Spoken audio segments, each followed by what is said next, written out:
Hello friends, मैं Aamir sir classes के साथ, जैसा कि आप जानते हैं, हम लोग कंटिन्यू आपके साथ एंशिएंट हिस्ट्री की सीरीज को लेकर के चल रहे हैं। प्राचीन भारत का इतिहास के साथ आपके साथ चर्चा कर रहे हैं। और इसमें हम लोगों ने आपके साथ जो प्रीवियस लेक्चर में जो देखा वो आपके साथ पाषाण काल देखा, मतलब स्टोन एज देखा। स्टोन एज है, स्टोन एज के जो पार्ट है वो आपके 5 पार्ट में डिवाइड किया गया है, मतलब कि जो पाषाण काल है, जिसमें कि आपका पुरापाषाण काल, पुरा मध्य पाषाण काल और पूरा नवपाषाण काल, ऐसे करके 5 पार्ट में डिवाइड है। मतलब वो केवल कौन सा पार्ट है? प्राग ऐतिहासिक काल वाला। फिर मैं बात करता हूँ कि हमने मध्यकाल देखा, मतलब मीसोलिथिक पीरियड को देखा था। फिर इसके बाद हम आज जो देखने वाले हैं वो हम नवपाषाण काल, मतलब न्यूलिथिक पीरियड को देखेंगे। इसके बाद चारकोलिथिक पीरियड, मतलब कि ब्रॉन्ज एज, या फिर उसी को ताम्रपाषाण काल कहते हैं। और इसके बाद आ गया आपका आयरन एज। तो मैं फिर से एक बार रिकॉल करवा दूँ आपको चीज़ों को। अगर मैं बात करूँ कि जब हम पढ़ते हैं तो हम स्टोन एज से स्टार्ट करते हैं कोई चीज़, जो एंशिएंट हिस्ट्री है, तो स्टोन एज मतलब कि पाषाण काल आएगा। क्या आएगा आपका? पाषाण काल या स्टोन पीरियड। तो स्टोन पीरियड की बात करेंगे, और जिसमें जो स्पेशली जो चीज़ें जाएंगी वो आपकी स्पेशली, जैसे इसमें बात करूं तो इसको 5 पार्ट में डिवाइड करके पढ़ेंगे हम। जैसे कि हम पढ़ें तो पहले पार्ट में जो हम पढ़ेंगे, पहले पार्ट में आपका पढ़ेंगे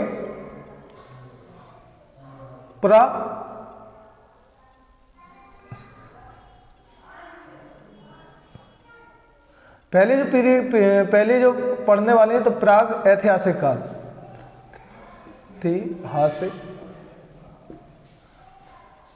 प्राग ऐतिहासिक काल मतलब प्री हिस्ट्री। सेकंड में हमारा जाएगा मध्य पाषाण काल, या पुरापाषाण काल बोलते हैं ऊपर वाले को, इसी को पुरापाषाण काल, पुरापाषाण, तो ये आएगा। फिर मध्य पाषाण। फिर थर्ड वाले में आएगा आपका नव पाषाण पीरियड। फिर चौथा आपका आएगा, जिसमें चौथा आपका आ जाएगा ताम्रपाषाण काल। और फिफ्थ आएगा आपका, जो 5वां है आपका, आ जाएगा लोह युग या आयरन एज। इसको क्या कहते हैं? Iron age. क्या बोलते हैं? Iron as.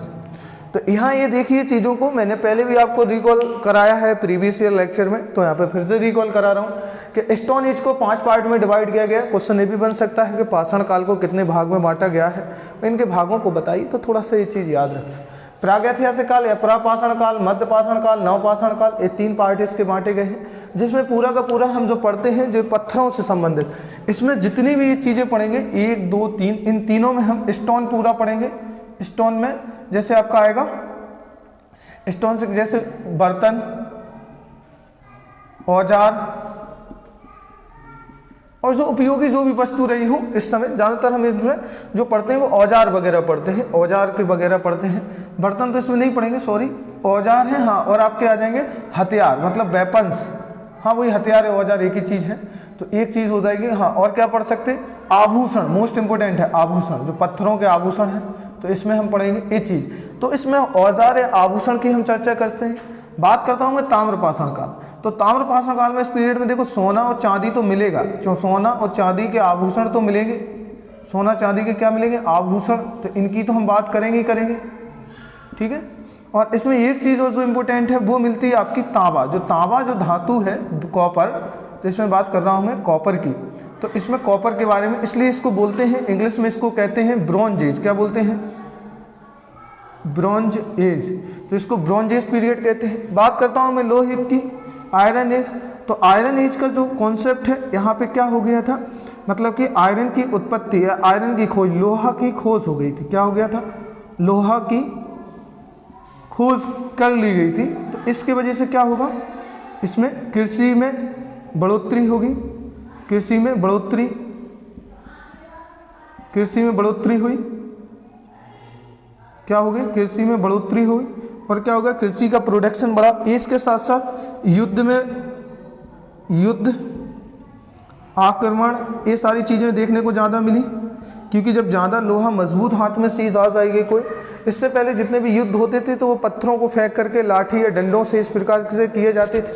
लेकिन यहाँ पे क्या होता है कॉन्सेप्ट कि जब इनके हाथ में औजार, मतलब कि कह सकते हैं लोहे के, जो एक मजबूत हो, जिसमें धार लगाने ने और इम्पोर्टेंट रोल प्ले किया, क्योंकि जब लोहे की तलवारें बनाई गई, भाले बनाए गए और तीर कमान जो बनाए गए, धनुष और बाण बनाए गए, उनने बहुत ज़्यादा इसमें इम्पोर्टेंट रोल प्ले किया और इन्हीं चीज़ों की वजह से इसमें बढ़ोतरी हुई। कृषि में बढ़ोतरी क्यों हुई? क्योंकि यहाँ पे जो हल जो बनाए जाते थे, वो पहले जो बनाए जाते थे या तो पत्थर के या लकड़ी के या फिर तांबे के, लेकिन यहाँ पे क्या हुआ, लोहे के हल बनाए गए, लोहा का हल का उपयोग हुआ।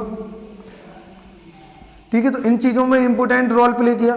ऐसे युद्ध में यहाँ पे चीज़ें आ गई और यहाँ पे इंपॉर्टेंट रहेगा जो घोड़े जो रहते थे, यहाँ पे घोड़े की नालें, पैरों में जो नालें का उपयोग। और मैं बात करूँ और इम्पोर्टेंट चीज़ इस पीरियड में, इसके साथ साथ जो घोड़े पे जो बैठने का जो रहता है ना, सवार जो रहता है, घोड़े जो सवार जो होता है, घुड़सवार जो हॉर्स राइडिंग करता है, और जो बैठने का होता है उसका हॉर्स राइडिंग सीट बोल लो या सीट बोल लो, उसको बैठक बोल लो। तो घोड़े की जो बैठक थी तो पहले लकड़ी की बनाई जाती थी, मतलब सवार की, जो घुड़सवार है, हॉर्स राइडर है, तो किसकी थी? लकड़ी की थी। तो वो रास्ते जैसे वो स्पीड जब दौड़ता है हॉर्स घोड़ा तो वो टूट भी जाया करती थी, तो इसलिए उतनी ज़्यादा स्पीड नहीं पकड़ पाते थे। लेकिन जब ये लोहे की बनाएगी तो इसकी मजबूत पकड़ रही, ये भी इसने इंपॉर्टेंट रोल प्ले किया। और दूसरा रोल प्ले किया जो पैर जो हम रखते हैं, इस प्रकार से जब घोड़े पे हम बैठते हैं तो ऐसे करके ये होता है, ऐसे ऐसे, तो यह पैर फंसा करके जो बैठते थे तो वो भी उस समय लकड़ी की या चमड़े की होती थी, तो वो स्पीड उतनी नहीं आती थी। तो इन दो चीज़ों ने, जैसे कि बैठने की जगह जो थी उस पर, और दूसरा ये जो पैर जहाँ पे हम फंसा के रखते हैं, तो इन दो चीज़ों ने बहुत ज़्यादा रोल प्ले किया। तो ये दोनों चीज़ें रखना, तो लोहे युग में ये चीज़ हम पढ़ेंगे। इससे पहले आप लोग ये पढ़ चुके हो, कौन कौन चीज़ों की हम चर्चा कर चुके हैं आपके साथ। प्रागैतिहासिक काल को पढ़ा, मध्य पाषाण काल को पढ़ा, आज पाषाण काल का मतलब जो थर्ड वाली हेडिंग है वो नव पाषाण काल। तो आज हम आपके साथ चर्चा करने वाले हैं नव पाषाण काल की। तो आज हम आपके साथ जो यहाँ पे बात करेंगे वो न्यूलिथिक पीरियड की बात करेंगे और किसकी? नव पाषाण काल पीरियड की बात करेंगे।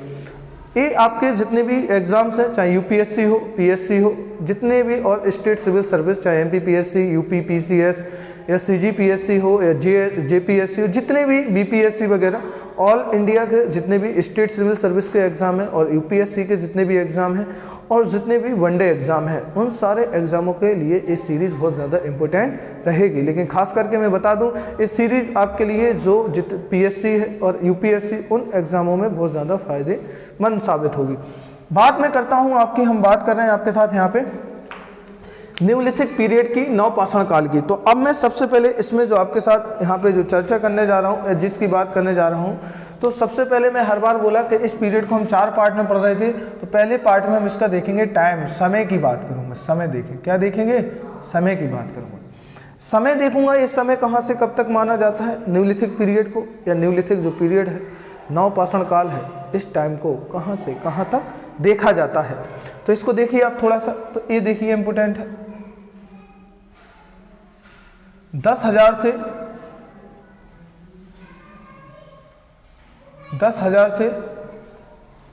4,000 तक, 4,000 ईसा पूर्व आएगा, मतलब कि बीसी। तो 10,000 से 4,000 बीसी के बीच में या पहले वाला पीरियड जो रहता है, तो समय इसका ये हो जाएगा न्यूलिथिक पीरियड का। मैं दूसरी बात करता हूँ उसके दूसरे पॉइंट की, तो टाइम भी याद रखना है इतना ज़्यादा, लेकिन अलग अलग बुकों में टाइम अलग अलग दिया हुआ है, उस पर इतना बहस नहीं करना हमें समय को लेकर के, क्योंकि इतिहासकारों में भी मतभेद है, बहुत ज़्यादा कंट्रोवर्सी उन इतिहासकारों में, किस टाइम को हम यहाँ पे फिक्स करें, किसको नल है। तो ऐसे करके उसमें 2-4 साल इधर का उधर है। हिस्ट्री में समय का कोई इतना ज़्यादा मतलब वो नहीं रहा, एक एवरेज हम कह सकते हैं, लगभग ऐसा रहा होगा। तो ज़्यादातर हम जो डाटा यहाँ डिस्कस करते हैं हम आपके साथ, वो हम डिस्कस करते हैं केवल एवरेज में, तो लगभग इतना टाइम यहाँ पे माना जाता है। बात करता हूँ मैं इनके लक्षण की, यहाँ पे लक्षण दूसरी हेडिंग है, लक्षण। लक्षण मतलब रहता है किस प्रकार की एक्टिविटीज़ रही है, क्या रहा। तो जब न्यूलिथिक पीरियड में रहे तो यहाँ पे देखो शिकार तो अभी भी कर रहे हैं, शिकार करना, तो शिकार तो अभी भी कर रहे हैं, बस अंतर क्या आएगा शिकार करने में कि इन लोगों ने अभी क्या कृषि करना सीख लिया, कृषि करने लगे। और इम्पोर्टेंट क्या है, कृषि करने लगे कि शिकार करना, कृषि करने लगे। और इम्पोर्टेंट चीज़ें क्या आएगी, और देखिए यहाँ पे पशुपालन अच्छी तरह से होने लगा। पशुपालन से क्या रहेगा, ये लोग क्या दूध, घी, ये सब चीज़ों का भी उपयोग करने लगे, दूध है, घी है, इन सब चीज़ों का उपयोग। और देखिए और क्या इंपॉर्टेंट रहेगा, यहाँ पे जो हमें इंपॉर्टेंट चीज़ें देखनी है वो सारी की सारी चीज़ें यहाँ पे देखने को मिलेंगे। अगर मैं बात करूं यहाँ फसल की, तो फसल में ये लोग जैसे कि गेहूं, जौ, चावल, गेहूं, जौ, चावल और मक्का, तो इन चीज़ों के हमें क्या साक्ष्य प्राप्त होते हैं, क्या प्राप्त होते हैं, इन फसलों के जो जी रही हैं इनके क्या फसलों के साक्ष्य प्राप्त होते हैं। तो ये चीज़ों के साक्ष्य मिलते हैं। तो इन चीज़ों यहाँ पे मैंने बोला पशुपालन कृषि करने लगे, मतलब कृषि की शुरुआत हो गई जिन फसलों में गेहूं, जौ, चावल, मक्का मिला। अब बात यहाँ पे इम्पोर्टेंट जो आती है, जो आपको इसमें जो पॉइंट देखना है, जो एक्टिविटीज़ देखनी है, जो इम्पोर्टेंट है, बात करता हूँ मैं उसकी। बात करता हूँ कि इनने सबसे पहले किस फसल का उपयोग किया। तो सबसे पहले जो फसल का उपयोग किया जौ का। तो सबसे पहले उपयोग तो किसका किया, तो आंसर होगा आपका जौ। उपयोग का मतलब है कि इसको कृषि के रूप में या एग्रीकल्चर के रूप में जो उपयोग किया वो आपका क्या है, वो जौ रहेगा। अगर मैं बात करूं यहाँ पे कि सबसे पहले किस फसल का उपयोग खाने के रूप में किया, तो सबसे पहले जिस फसल का उपयोग किया खाने के रूप में तो वो गेहूं का। तो सबसे पहले खाने के रूप में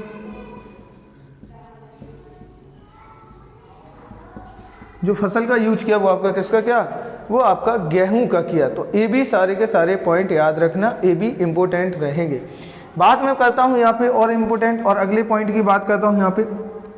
पहिए का आविष्कार हो गया, पहिए का आविष्कार।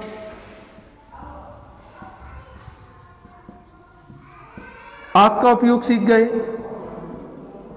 आग की देखो जानकारी प्राप्त होना उपयोग थे, लेकिन यहाँ पे और अच्छी तरह से चीज़ों का उसमें और ज़्यादा क्या हुई, बढ़ोतरी, आग का उपयोग आने लगा। ठीक है, कह सकते हो यहाँ पे मिट्टी के बर्तन वगैरह जो चीज़ों के है, जिसे हम कहते हैं कुंभकारी का ज्ञान। कुंभकारी मतलब जो कुम्हार रहते हैं मिट्टी के बर्तन बनाना, चाहे वो आपकी मतलब कि हांडी हो जिसे हम पतीली की कहते हैं, चाहे वो आपका कह सकते हो जैसे कि चूल्हा जो रहता है, इन चीज़ों का उपयोग, इस सब चीज़ें छोटी छोटी जो घरेलू रसोई में यूज होती हैं, बहुत सारी चीज़ों के साक्ष्य भी मिलते हैं। तो यहाँ पे कुंभकारी का यूज सीख गए। कुंभकारी का क्या हो गया, का ज्ञान। तो इतनी चीज़ें इनके लक्षण में आपको लिखनी है और ये चीज़ें इंपॉर्टेंट रहेगी। मैं बताऊँ क्वेश्चन सबसे ज़्यादा यहाँ से पुटअप होते हैं कि सबसे पहले किस फसल का उपयोग किया। उपयोग करने का मतलब है एग्रीकल्चर के रूप में इन्हें प्रयोग किया था। क्या किया था, एग्रीकल्चर के रूप में, कृषि के रूप में उस चीज़ का प्रयोग किया, तो वो किया था आपका जौ का। अगर मैं बात करूं खाने के रूप में सबसे पहले किस फसल का उपयोग किया, तो वो किया था, वो आपका किया था गेहूं का। किसका किया था, गेहूं का उपयोग किया था। तो इम्पोर्टेंट है, ये सारी चीज़ें आप बहुत अच्छी तरह से लिखना, नोट्स बनाते जाइएगा, तो सारी चीज़ें बहुत अच्छी तरह से क्या होगी, क्लियरिफाई होते जाएंगे। बात करता हूँ मैं अगली नेक्स्ट हेडिंग की, औजार की बात करूँ। तीसरा आपका आएगा क्या, औजार। देखो औजारों में यहाँ पे बढ़ोतरी होगी, क्या होगी, औजारों में बढ़ोतरी हो जाएगी। यहाँ पे और सख्त औजार मिलेंगे, स्लेट पत्थर के औजार मिलते हैं। क्या मिलते हैं, और एकदम मजबूती, और उनको स्लेट पत्थर के औजार। तो यहाँ पे औजार जो मिलते हैं, हथियार जो मिलते हैं, स्लेट पत्थर के औजार हमें उपयोग यहाँ पे देखने को मिलते हैं। यहाँ पे ये मत कह देना ये सारे के सारे जितने भी औजार थे या जितने भी हथियार थे, जो भी वेपन्स यहाँ पे प्राप्त हुए हैं, वो सारे के सारे वेपन्स पत्थर मतलब स्टोन है, क्योंकि इस पूरे पीरियड को स्टोन एज कहा है। इसलिए मैं ये मिटाया नहीं हूँ, सामने आपको लिखा हूँ कि आप इसको आराम से क्लैरिफाई कर सको। आभूषण भी प्राप्त हुए हैं पत्थरों के, तो ये भी चीज़ आप यहाँ पे रखना। यहाँ पे ये लोग जो यूज करते थे हथियार के रूप में, हाथी के दांत है या जो मतलब बारहसिंगा है या हिरन है, उनके सींगों का भी उपयोग मतलब कि औजार के रूप में, हथियार के रूप में उपयोग करते थे। साथ साथ और इम्पोर्टेंट बताऊं कि उनके जो हाथी के सींग है या फिर हाथी के दांत हैं, बारहसिंगा के सींग है या फिर हिरन के सींग है, और भी नुकीले जिन जानवरों के दांत होते हैं, उनका ये उपयोग औजार के साथ साथ आभूषणों में भी उपयोग ये क्या करते थे। तो ये सारी चीज़ें इनकी यहाँ पे देखने को मिलती हैं। तो औजार में इतना ज़्यादा नहीं है, आराम से वही सब चीज़ें हैं जो पहले देखते आ रहे हैं। अब मैं बात करता हूँ जो इम्पोर्टेंट है, इसकी मैं बात करता हूँ स्थलों की। ठीक है, तो मैं ये वाला देखो यहाँ पे ये मिटा रहा हूँ, ये आप लिख लीजिएगा। मैं थोड़ा हट रहा है, इसका स्क्रीनशॉट ले लीजिए आप। ठीक है, तो मैं इसको मिटा रहा। तो मैं ये साफ की देता। देखो हम बात कर चुके हैं आपके साथ, मैं स्टार्टिंग से ही हम लोग ये चर्चा करते आ रहे हैं, स्टार्टिंग से हम पढ़ते आ रहे हैं कि हम जो कंटिन्यू कि पहला दूसरा तीन पॉइंट पढ़ चुके हैं। चौथा पॉइंट आपका आएगा, देखो मेंस में भी अगर आप लिखोगे वो कहेगा नवपाषाण काल या न्यूलिथिक पीरियड को डिस्क्राइब कीजिए। आराम से आप क्या कर सकते हो, इनको डिस्क्राइब कर सकते हो, ये चीज़ें क्या है लिख सकते हो, कोई हेडेक नहीं है। आप ऐसे करके समय बता दो, उनके लक्षण बता दो, इंपॉर्टेंस क्या क्या रही और उसमें बता सकते औजारों का प्रकार कैसा रहा। अब चौथा जो आपका ज़्यादा इम्पोर्टेंट है वो है आपका क्या, वो आता है आपका स्थल, मतलब कि स्थल मतलब जगह, किस जगह पे। तो अब मैं बात करता हूँ स्थल की, किस जगह पे ये बातें मिलती हैं। तो सबसे पहले मैं बात करता हूँ स्थल में, और वो बात करता हूँ आपकी मेहरगढ़ की। तो पहली जो जगह की मैं बात करने जा रहा हूँ वो आपकी बात कर रहा हूँ मेहरगढ़। तो देखो ये जगह भी पूछता है कि एक वर्तमान में कहाँ पे है, तो इसकी भी बात करूंगा। मेहरगढ़ में ऐसा क्या इंपॉर्टेंट है, क्या चीज़ें इंपॉर्टेंट रही हैं, तो वो भी हम देखेंगे। तो मेहरगढ़ जो आपका आता है ये बलूचिस्तान पाकिस्तान में कहाँ है, तो ये बलूचिस्तान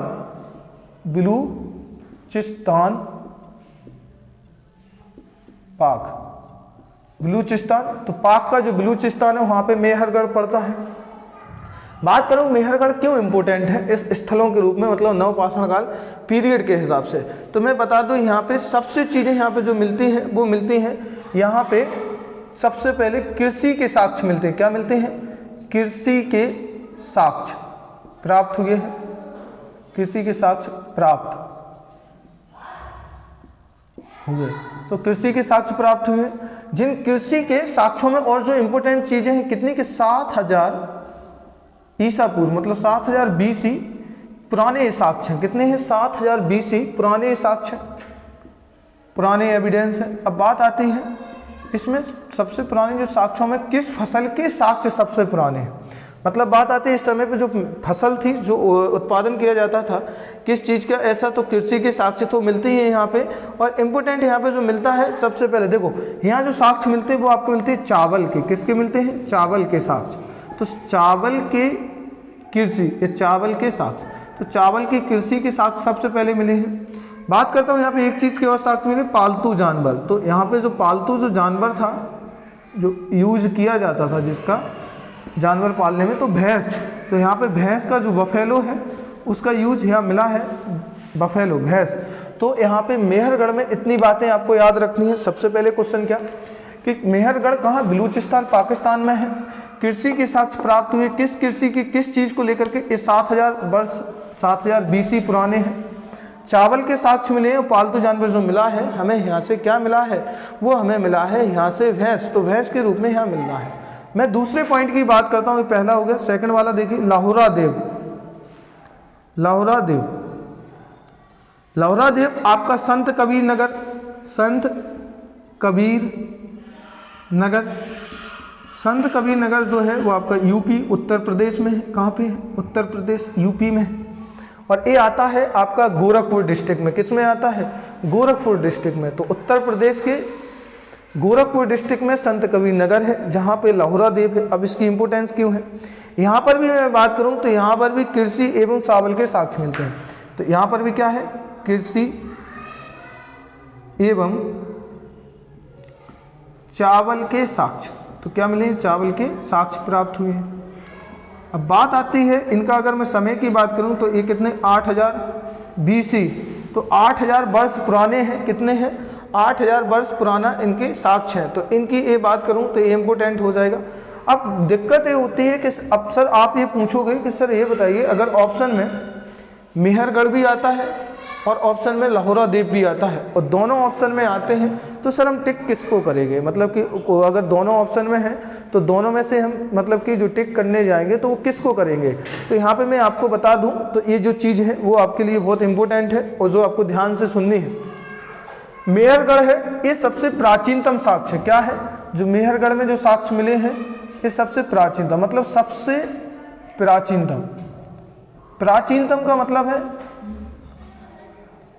प्राचीनतम साक्ष्य, प्राचीनतम का मतलब है कि सबसे पहले जो खोज की गई थी वो मेहरगढ़ की गई है। मेहरगढ़ के बाद फिर लाहुरा देव में की गई। वो ठीक है कि ये टाइम पुराना है। अगर मैं बात करूँ वो पूछेगा कि सबसे पहले किस जगह पे हमने रिसर्च जो की वहाँ पे साक्ष्य सबसे पहले मिले, तो वो मिले हैं आपके मेहरगढ़ में। और वो कहेंगे समय के हिसाब से सबसे पुराने साक्ष्य कहाँ मिले हैं? अब देखो 1000 BC का अंतर है, मतलब 1000 ज़्यादा है, तो फिर आपका आंसर हो जाएगा लाहौरा देव में। ठीक है, तो ये आंसर आप दोनों देना, तो यहाँ पे में मिल जाएगा। तो ये भी चीज़ है। दिक्कत बस ये है, ये आपका है नए खोजों के अनुसार, ये पुरानी खोजों के अनुसार है, ये आपका है नए खोजों के अनुसार। तो नई खोजों के अनुसार ये चीज़ प्राप्त हुई है। किसके अनुसार? नई खोजों के अनुसार। अब बात करता हूँ मैं तीसरी जगह की, जो मोस्ट इंपोर्टेंट है, सभी जगह इंपोर्टेंट है, कोल्डी हवा। कोल्डी हवा, कोल्डी हवा जो है वो आपकी कहाँ पे है? इलाहाबाद में। इलाहाबाद, इलाहाबाद कहाँ है? यूपी, उत्तर प्रदेश। तो भारत के जो अभी, अब देखो ये भी चीज़ों की मैं थोड़ी चर्चा करूंगा, कोल्डी हवा की क्या इंपोर्टेंस रहेगी। तो यहाँ पर भी क्या मिले हैं? चावल के साक्ष्य मिले। देखो यहाँ पर भी क्या मिले हैं? चावल के साक्ष्य मिले हैं। कृषि के और चावल के क्या मिले हैं? साक्ष्य मिले। अब क्या है इसका समय की बात करूं तो 6500 BC क्या है? 6500 BC है।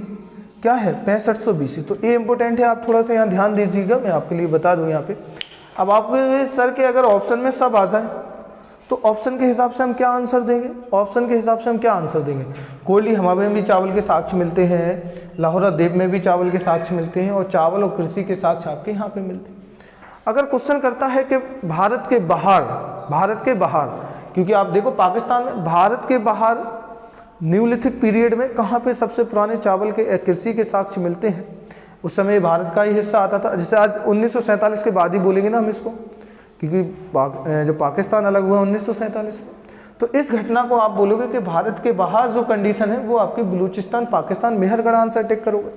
सबसे प्राचीनतम जो कृषि के साक्ष्य मिलते हैं।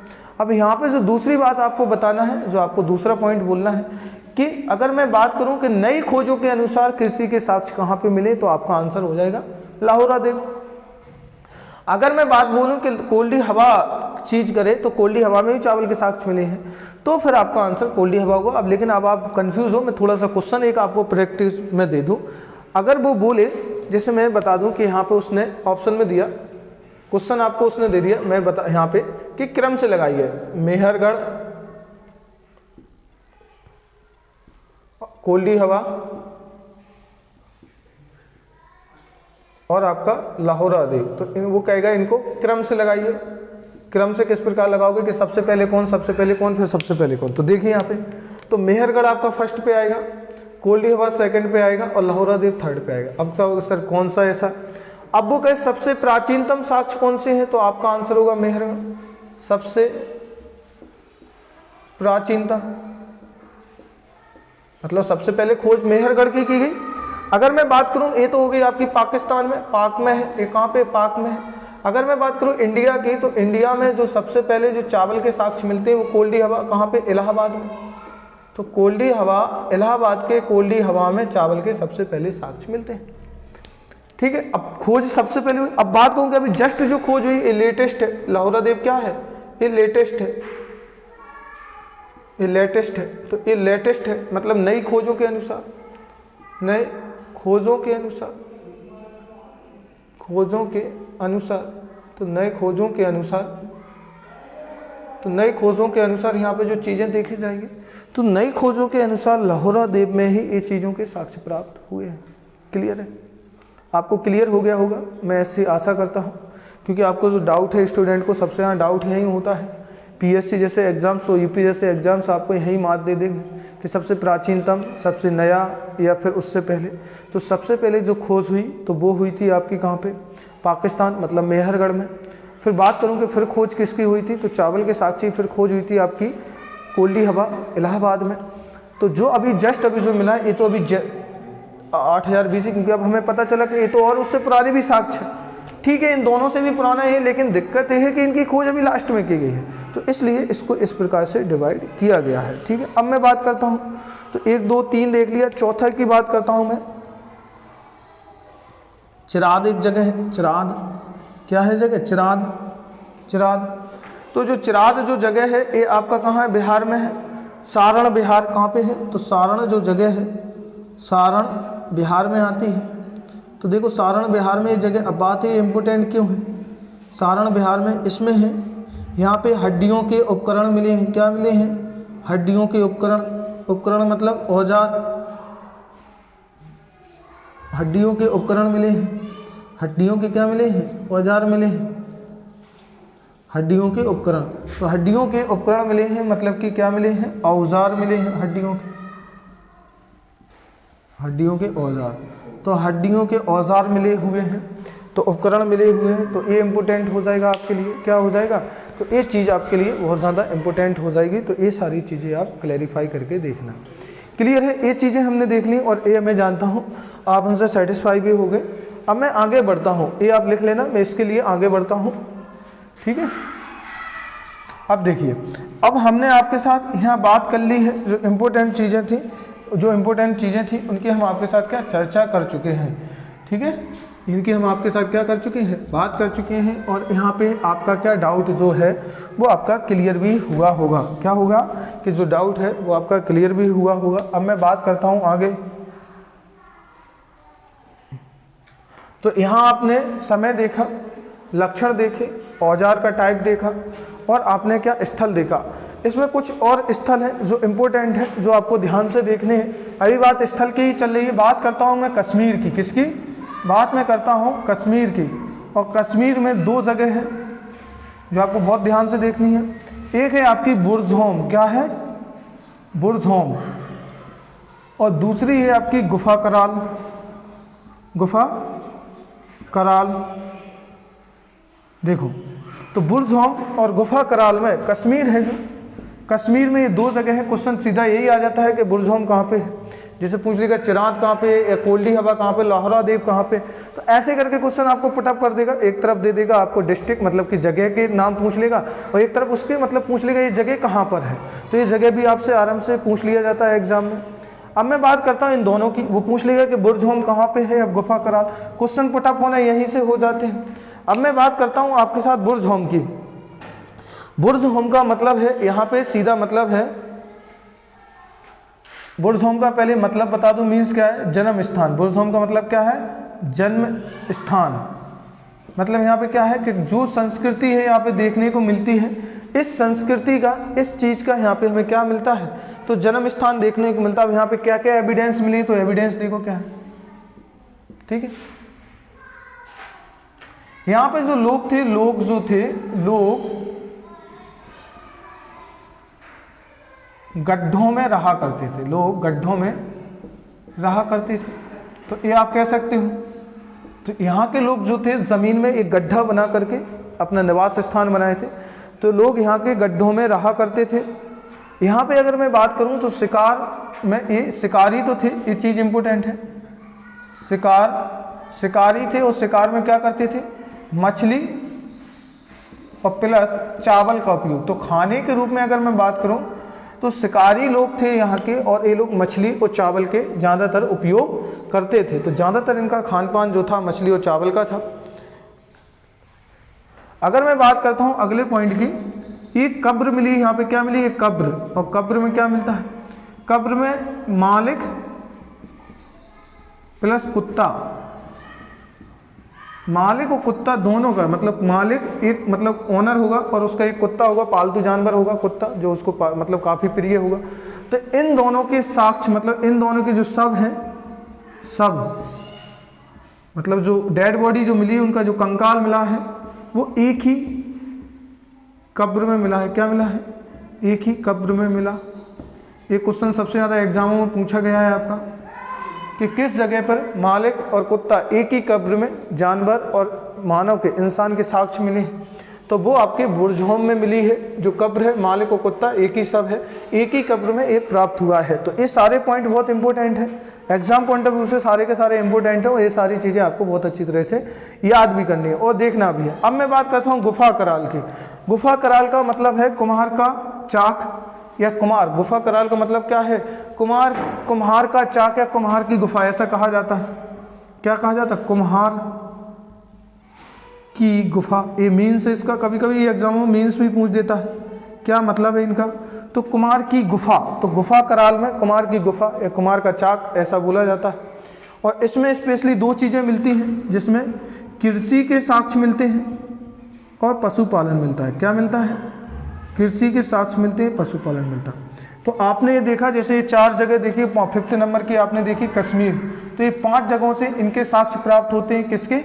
न्यूलिथिक पीरियड के। और जो एग्जाम पॉइंट ऑफ व्यू से यहाँ पे प्री के क्वेश्चन बहुत ज़्यादा पटअप होते हैं, प्री के क्वेश्चन बहुत ज़्यादा यहाँ पे एग्जाम में पूछता है, तो ये चीज़ें बहुत ज़्यादा आपको ध्यान से देखनी है। मैं ठीक है, एक तरफ पूरा ये आप सब लिख लीजिए, नोट कर लीजिए अच्छी तरह से, ठीक है। तो ये आप नोट कर लीजिएगा, मैं इसको साफ किए देता। अब आगे हम इसकी बात करते हैं। देखो अभी हम बात कर रहे थे ये जितनी जगहों की बात की, अभी हमने बात की नॉर्थ इंडिया की। अब साउथ इंडिया में भी, मतलब कि जो दक्षिण भारत है उसमें भी इन चीज़ों के कुछ साक्ष्य मिलते हैं, कुछ साक्ष्य प्राप्त होते हैं दक्षिण भारत में, तो वो भी हम उनकी चर्चा हम आपके साथ कर रहे हैं, यहाँ पे करने जा रहे हैं। तो देखिए यहाँ पे दक्षिण भारत में, तो बात करूँ मैं दक्षिण भारत की, तो अगला आप या तो 6 पॉइंट करके डाल लेना स्थान के रूप में, या दक्षिण भारत में। तो दक्षिण भारत में ये जगह कहाँ कहाँ पे मिली? दक्षिण भारत में, ठीक है। तो क्या है, अगर मैं बात करूं आपसे यहाँ दक्षिण भारत में, तो दक्षिण भारत में जो इंपॉर्टेंट चीज़ें रहेगी जो हमें बात करनी है, तो दक्षिण भारत में जो स्पेशल डिस्ट्रिक्ट आता है वो आता है आपका कर्नाटक। तो कर्नाटक में इन सब चीज़ों के क्या साक्ष्य मिले हैं? क्या मिले हैं? कर्नाटक में इन चीज़ों के बहुत ज़्यादा साक्ष्य मिले हैं, और जो चीज़ें मिली हैं बहुत ज़्यादा इंपॉर्टेंट है वो, तो उनकी मैं पहले आपसे यहाँ पे बात कर लूँ, ठीक है। यहाँ ये फेमस क्यों है? यहाँ पे ये फेमस इसलिए है, एक तो है यहाँ पे कृषि के लिए, किसके लिए? कृषि के साक्ष्य, कृषि के साक्ष्य, और दूसरे जो मिले हैं यहाँ पे कब्रों के साक्ष्य, कब्रों के साक्ष्य। अब दोनों की मैं बात करता हूँ। पहले मैं बात करता हूँ यहाँ पे कब्रों के साक्ष्य की, पहले पॉइंट में कोई भी लिख लो, उससे कोई फर्क नहीं पड़ता। कब्रों के साक्ष्य, देखो कब्रों के साक्ष्य जो यहाँ पे जो कब्र जो मिली है वो क्या रहता था, इस प्रकार से एक गड्ढा बना दिया जमीन में, ठीक है। तो यहाँ पे जो डेड बॉडी जो रहती थी ऐसे रख दिए थे डेड बॉडी को, रखने के बाद इसके के ऊपर एक बड़ा सा पत्थर, क्या? ये पत्थर। तो यहाँ पे एक अलग से ये सिस्टम देखने को मिला है कि कब्रों को ढांकने के लिए, जो बंद करने के लिए एक बड़े से पत्थर का, स्टोन का यूज करते थे। क्या करते थे? एक बड़े से पत्थर का उपयोग करते थे। तो ये जो प्रथा, जो ये इनका कल्चर जो देखने को मिलता है वो केवल कहाँ पे मिलता है? कर्नाटक में मिलता है। कहाँ पे मिलता है? कर्नाटक में मिलता है। और कर्नाटक के किस किस जगह पे मिलता है? तो मैं बात करूँ, मास्की है, ब्रह्मगिरी है, तो जगह कौन कौन सी है? मास्की, ब्रह्मगिरी प्लस मास्की है, ब्रह्मगिरी है, और मैं बात करूं यहाँ पे संगन कल्लू है। क्या है? संगन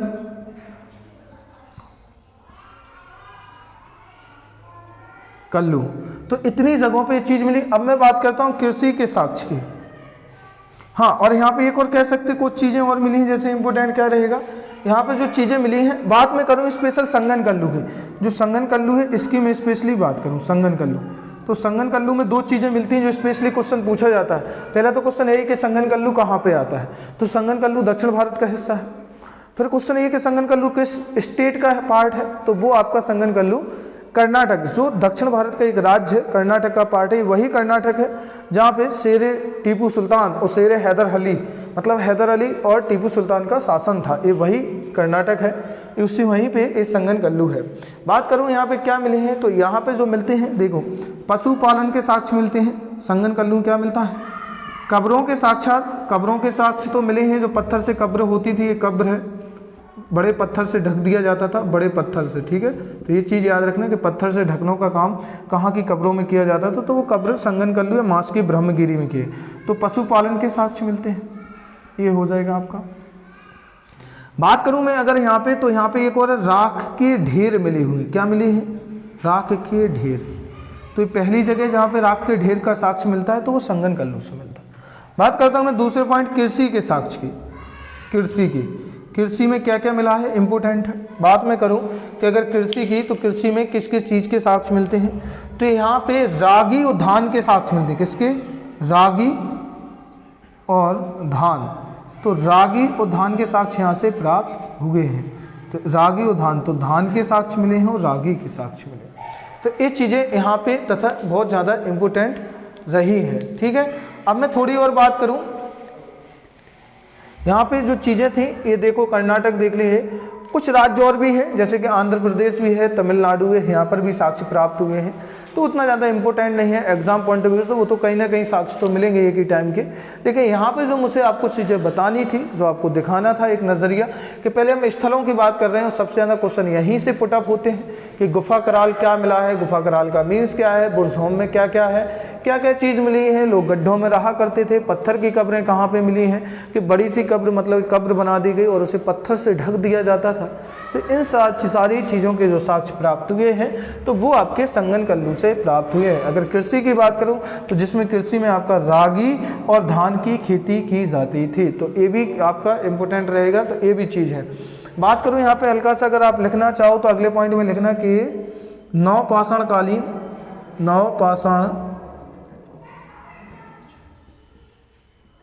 नवपाषाणकालीन साक्ष्य। तो जो नवपाषाणकालीन साक्ष्य है वो आपके कहाँ पे प्राप्त हुए? आंध्र प्रदेश में भी मिले हैं। कहाँ मिले हैं? आंध्र प्रदेश। और कहाँ पे मिले हैं? आपके तमिलनाडु में भी मिले हैं। जैसे कभी राज्य आ जाए कि किन किन राज्यों में मिले हैं, तमिलनाडु में भी मिले, तो ये भी चीज़ इम्पोर्टेंट रहेगी आपके लिए। क्या रहेगी? ये भी चीज़ इम्पोर्टेंट रहेगी। मैं थोड़ा सा रिकॉल करा दूँ आपकी पिछली थोड़ी सी चीज़ें। आपको याद होगा मैंने स्टार्टिंग का जब प्रागैतिहासिक काल का पीरियड मतलब लेक्चर लिया था, तो उसमें मैंने आपके साथ एक डिस्कस किया था, जो मध्य प्रदेश का भीमबेटका है। क्या है? मध्य प्रदेश का भीमबेटका है, जो अब्दुल्लागंज में पड़ता है।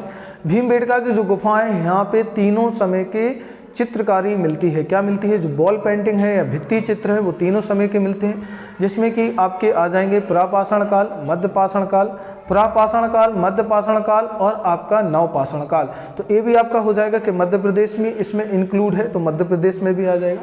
अगर मैं बात करूं औजारों की, तो जो आपका सोहन घाटी है उत्तर प्रदेश की मिर्ज़ापुर, तो मिर्ज़ापुर की सोहन घाटी में तीनों समय के मतलब पुरापाषाण काल, मध्यपाषाण काल और नवपाषाण काल तीनों समय के हथियारों के मतलब औजारों के भी साक्ष्य मिलते हैं। तो इनमें आपका उत्तर प्रदेश भी शामिल है। तो यहाँ पे मैं लिख दूँ आपका, तो कौन कौन से डिस्ट्रिक्ट हो जाएंगे? देखो यूपी, तो यूपी का कौन सा आएगा? सोहन घाटी। यूपी का कौन सा डिस्ट्रिक्ट है? मिर्ज़ापुर। तो ये भी आ जाएगा। इसमें मैंने बताया क्या मिला है, तो तीनों समय का यहाँ पे क्या मिले? औजार मतलब हथियार। तो औजारों के साक्ष्य मिलते हैं, मतलब जिसमें नवपाषाण काल भी शामिल है। अगर मैं बात करूँ एमपी की, तो मध्य प्रदेश में कहाँ पे? भीमबेटका। कहाँ पे है? भीमबेटका। तो भीमबेटका में क्या मिला है? भीमबेटका में क्या मिलती है? चित्रकारी। चित्रकारी किस चीज़ की? तो जो चित्रकारी मिलती है वो चित्रकारी आपकी किस चीज़ की है? वो चित्रकारी है आपकी भित्ति चित्रों की। भित्ति चित्र मतलब वॉल पेंटिंग। क्या? भित्ति चित्र मतलब कि वॉल पेंटिंग वो जो दीवारों पर की जाती है, इन तीनों समय के सब मिलता है। तो ये रहा आपका, मैंने यहाँ पे जो आपके साथ डिस्कस किया और ये आपका लेक्चर कंप्लीट है। यहाँ पे हमने आप लोगों के साथ में पहले ही बोला था पुरापाषाण काल, मध्यपाषाण काल और ये आपका आज न्यूलिथिक पीरियड मतलब कि न्यूलिथिक पीरियड नवपाषाण काल कंप्लीट है। इसके बाद हम आपके साथ जो डिस्कस करेंगे नेक्स्ट टॉपिक में जो बात करेंगे वो हम आपके साथ ब्रॉन्ज एज की बात करेंगे, मतलब कि ताम्रपाषाण काल की बात करेंगे। यहाँ तक अभी जो पूरा पढ़ रहे थे वो पत्थरों से पढ़ रहे थे, पत्थरों के औजार और पत्थरों के आभूषणों की चर्चा कर रहे थे। अब यहाँ पे जो एंट्री होती है, जो यहाँ पे चीज़ें हमें प्राप्त होंगी वो हमें प्राप्त होने वाली है किस? क्या? ताम्र मतलब तांबा। तो तांबा धातु का यहाँ पे आगमन हो जाएगा, या फिर ऐसा भी क्वेश्चन आपसे पूछ लिया जाता कि विश्व की सबसे पहले धातु या किस धातु का हमें ज्ञान सबसे पहले हुआ, तो तांबा का सबसे पहले हमें ज्ञान हुआ। तो ब्रॉन्ज एज को हम बहुत अच्छी तरह से पढ़ेंगे यहाँ पे, और ब्रॉन्ज एज में यहाँ पे हम देखेंगे किस प्रकार से एग्रीकल्चर में बढ़ोतरी हुई, इन सब चीज़ों में बढ़ोतरी हुई, आभूषण में भी क्या है मतलब बहुत ज़्यादा बदलाव आया। तो ऐसे ही कंटिन्यू लेक्चर हम लोग आपके लिए लाते रहेंगे। तो यहाँ हमने देखा आपके साथ एक टॉपिक कंप्लीट हुआ न्यूलिथिक पीरियड के साथ। यहाँ मैं आप लोगों से रिक्वेस्ट करना चाहूँगा कि ज़्यादा से ज़्यादा अपने मित्रों फ्रेंडों के साथ जो प्रिपरेशन कर रहे हैं और ना भी कर रहे हो, जो अभी इसमें चीज़ें देखना चाहते हैं, इंटरेस्ट लेते हो कि अपना कुछ नया जानने का, तो उनको ज़रूर शेयर कीजिए। ज़्यादा से ज़्यादा दोस्तों के साथ इनको शेयर करें और अपने मित्रों के साथ शेयर करें। ज़्यादा से ज़्यादा इन लेक्चरों के या इन सीरीज़ के बारे में लोगों को बताएं और लाइक कीजिए, कमेंट कीजिए। और अगर किसी भी प्रकार का कोई डाउट है तो मुझसे ज़रूर पूछिए। कोशिश करूँगा मैं आपसे उन डाउट को आपको या उनका आंसर देने के लिए। तो मिलते हैं हम लोग नेक्स्ट लेक्चर में। Okay, thank you.